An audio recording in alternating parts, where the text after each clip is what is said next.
Labari. Ku saurara ku shi. To, Assalamu alaikum masu kallon mu. Yau ma ga mu da wata sabuwa.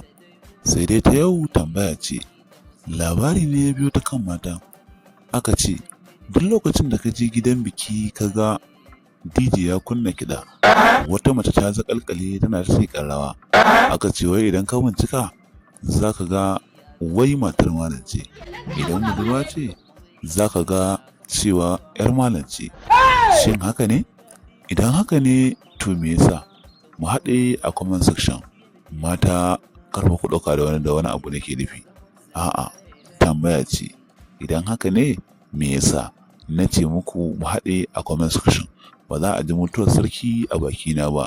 Ni dai iya nawa tambaya ne. Na bar ku lafiya. Bye bye. Kai!